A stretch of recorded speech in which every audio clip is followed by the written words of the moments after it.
여러분 안녕하십니까? 여수 MBC 뉴스투데이입니다.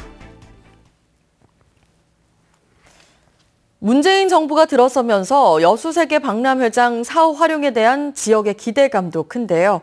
하지만 이렇다 할 진전이 없는 상황에서 부지의 지방정부 이양 등 다양한 요구가 이어지고 있습니다. 문영철 기자입니다. 지난 2월 여수를 찾은 당시 문재인 전 대표는 장기적 시각으로 새로운 박람회장 사후 활용 방안을 마련하겠다고 약속했습니다. 장기적인 안목과 비전 가지고 공공성을 살려나가는 당초에 박람회를 유치했던 목적에 좀 부합하는 그런 방향으로 활용될 수 있도록. 이에 따라 현 정부의 사후 활용 계획을 하루빨리 수정해야 한다는 주장이 나왔습니다. 현재 추진되고 있는 무분별한 부지 매각이 결국 박람회장 활성화에 걸림돌로 작용한다는 게 이유입니다. 차라리 부지를 지방 정부로 넘기면 지역에서 육성하고 있는 마이스 산업과 연계해 활성화 방안을 추진하겠다는 겁니다. 박람회 재단의 한계를 넘기 위해 정부 관료 출신이 아닌 민간 인사가 재단 이사장에 임명돼야 한다는 의견도 제시됐습니다. 청산을 하기 위한 이사장이지 활성화를 시키기 위한 이사장은 아니란 말이에요. 다양한 고민과 아이디어를 지역과 함께 하면서 이거 활성화시켜낼 수 있는. 박람회 기본 정신을 계승하는 차원에서 바다 사막화 UN 사무국 유치와 국립해양기상과학관, 해양박물관 건립의 필요성도 거듭 강조됐습니다. 이 같은 다양한 지역의 의견을 전달하고 활성화의 시급성을 공론화하기 위한 연대 움직임도 본격화하고 있습니다. 100일이 지났는데도 불구하고 아직까지 거기에 대한 언급이 없는 건지 잊어버린 건지 저희들이 입장을 충분히 설명을 하려고 하고 있습니다. 토론회 이후 참석자들은 박람회장 매각 정책의 수정 등을 촉구하는 결의문을 채택하고 이를 정부와 청와대에 전달하기로 했습니다. MBC 뉴스 문형철입니다. 어젯밤 11시 10분쯤 고흥군 금산면 금진항에서 63살 이모 씨가 타고 있던 1톤 화물차가 갑자기 바다로 추락했습니다. 사고가 나자 인근에 있던 경찰과 주민이 바다로 뛰어들어 운전석 유리창을 깨고 이 씨를 구조해 병원으로 옮겼지만 결국 숨졌습니다. 해경은 인근에서 낚시를 하던 이 씨가 시동을 켠 채 차에서 휴식을 취하다 사고가 난 것으로 보고 목격자 등을 상대로 정확한 사고 경위를 조사하고 있습니다. 어젯밤 10시 반쯤 광양시 광영동 일대 1시간가량 전기 공급이 끊겼습니다. 이번 정전으로 아파트 단지 8곳과 주택 등 530여 세대가 불편을 겪었고 일부 주민들은 엘리베이터에 갇혔다 구조되기도 했습니다. 한전 측은 전기를 차단하거나 공급하는 전기 개폐기가 불에 타면서 정전이 발생했고 사고 1시간 만에 복구 작업을 완료했다고 설명했습니다. 세계적인 음악가들이 참여하는 2017 순천만 국제교향악 축제가 어제 순천만 국가정원에서 개막했습니다.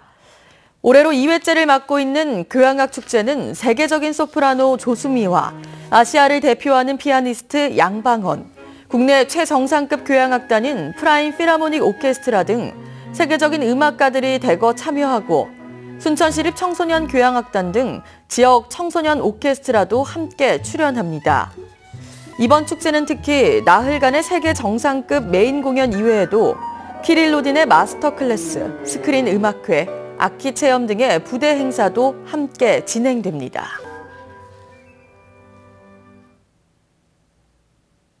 채소값이 고공세를 이어가면서 식탁에서 채소가 사라질 전망입니다.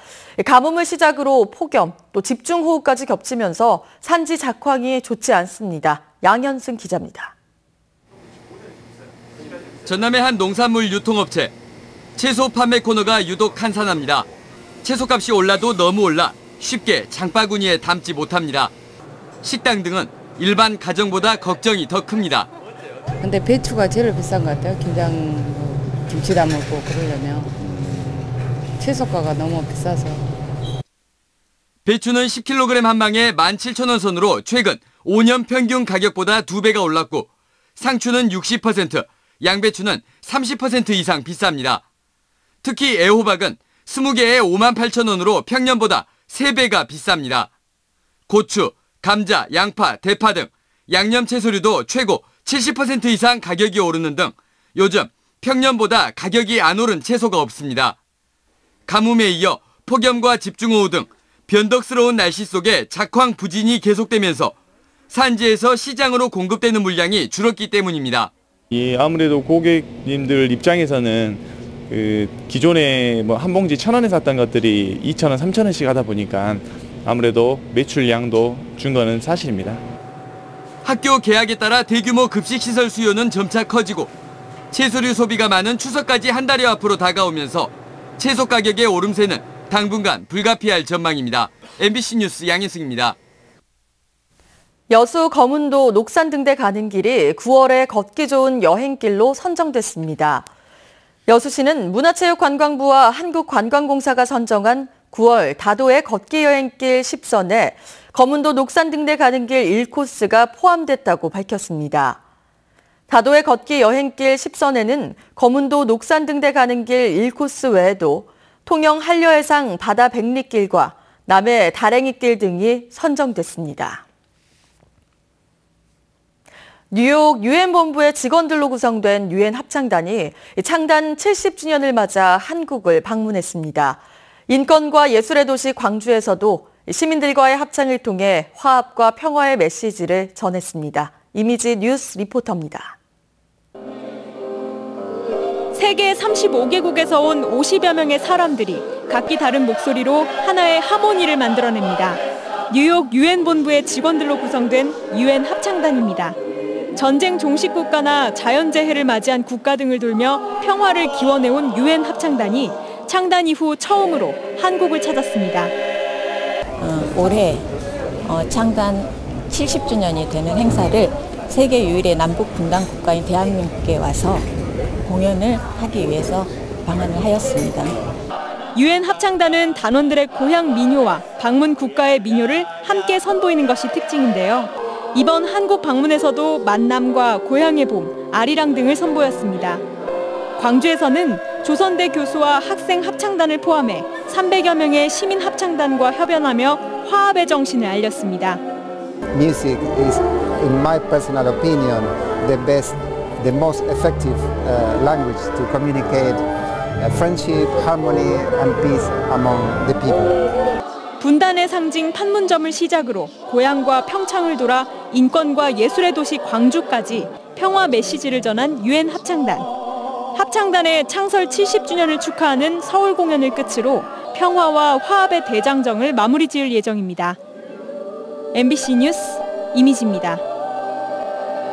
광양시가 고대 가야사 연구보건 사업을 지방정책 공약에 포함시켜줄 것을 요구했습니다. 정현복 광양시장은 어제 국회의원 회관에서 열린 가야문화권 시장 군수협의회에 참석해 지역 균형 발전과 영호남 동반 성장을 위해 가야문화권 개발 및 지원에 관한 특별법 제정을 촉구했습니다. 잊혀진 가야사, 영호남 소통의 열쇠로 거듭나다라는 주제로 열린 이번 포럼에는 20여 개 영호남 시군에서 600명이 참석했으며 광양 지역에서는 광양읍 도월리와 용강리 분묘에서 가야계 유물이 출토됐습니다. 광양의 평화의 소녀상이 들어섭니다. 광양시는 최근 지역 신계기관과 시민사회단체 60여 명의 대표가 참여하는 소녀상 건립추진위원회를 구성하고 본격적인 소녀상 건립에 나서기로 했습니다. 추진위원회는 올해 안에 들어설 평화의 소녀상 건립에 최소 5천만 원 이상이 소요될 것으로 보고 평화의 소녀상을 건립하기 위한 모금 활동에 적극적으로 나설 방침입니다. 한편 전남 지역에는 여수와 순천 등의 평화의 소녀상이 건립됐습니다. 올해 광양항에서 처리한 컨테이너 물동량이 역대 최고치를 기록했습니다. 여수 광양항만공사에 따르면 올해 상반기 광양항 물동량은 11만 3천 TEU로 지난해 같은 기간보다 20% 정도가 늘었습니다. 항만공사는 이 같은 물동량 증가 원인을 광양항 특성에 맞는 사업 모델 개발과 배후단지 입주 기업의 적극적인 물동량 창출을 원인으로 분석하고 올해 25만 TEU 달성은 무난할 것으로 전망했습니다. 추석을 앞두고 지역 중소기업들을 대상으로 특별 자금이 지원됩니다. 한국은행 광주 전남본부는 이달 4일부터 29일까지 농협을 비롯한 시중은행을 통해 지역 중소기업들에게 3억 원 이내의 자금을 저리로 지원할 계획입니다. 한국은행은 이번 지원으로 명절 전 자금 수요가 늘고 있는 중소기업들의 금융비용 절감에 도움이 될 것으로 기대했습니다. LF네트웍스의 지역 협력 사업인 광양 구봉산 관광단지 조성 계획이 구체적이지 못하다는 지적입니다. LF네트웍스는 지난 6월 광양 구봉산 일대에 18홀 규모의 골프장과 관광 호텔 등을 조성하는 사업 계획서를 광양시에 제출했지만 제안서 검토 결과 구체적인 일정과 내용이 없는 기초적인 수준에 불과한 것으로 나타났습니다. 광양시는 특히 사업 타당성 조사와 재원 조달 계획이 우선돼야 하지만 LF 측의 적극적인 사업 추진 의사가 부족하다고 지적했습니다. LF 측은 이에 대해 늦어도 오는 2022년까지는 골프장과 호텔 조성에 반드시 나설 계획이라며 다음 달 광양시와 대표단 간담회를 통해 사업 추진에 나설 계획이라고 밝혔습니다. 전남 동부 지역에 있는 도 산하 출연기관의 경영 실적이 다소 개선된 것으로 나타났습니다. 전라남도에 따르면 도 산하 출연기관 14곳에 대한 2016년 경영평가 결과 순천의료원은 전년보다 한 단계 상승한 다등급을 받았고 전남 테크노파크도 지난해 다등급에서 나등급으로 한 단계 올라섰습니다. 전라남도는 평가 등급에 따라 출연기관 임직원 성과급을 10에서 150%까지 차등 지급하고 문제점과 지적사항에 대해서는 오는 10월까지 개선 대책을 마련하도록 지시할 계획입니다. 9월의 첫날인 오늘 내륙 지방을 중심으로는 맑은 하늘이 드러나 있습니다. 공기 상태도 깨끗한데요. 다만 낮 동안에는 가을볕이 강해지면서 늦더위가 나타나겠습니다. 지금 서울이 17.4도 등 대부분 20도를 밑돌고 있지만요. 한낮에는 서울 29도, 광주는 30도까지 오르겠고 자외선도 강하겠습니다. 오늘 외출하실 때에는 얇은 옷에 여벌옷을 챙기시는 게 좋겠습니다. 지금 강원도와 충북 지역을 중심으로는 안개주의보가 내려진 가운데 안개가 자욱하고요. 아침까지는 강원 동해안에 비가 조금 올 수 있겠습니다. 또 너울성 파도가 해안도로를 넘을 수 있어 주의하시길 바랍니다. 이번 주말 동안에도 별다른 비 예보 없이 맑고 쾌청해서 가을 나들이 즐기기 참 좋겠는데요.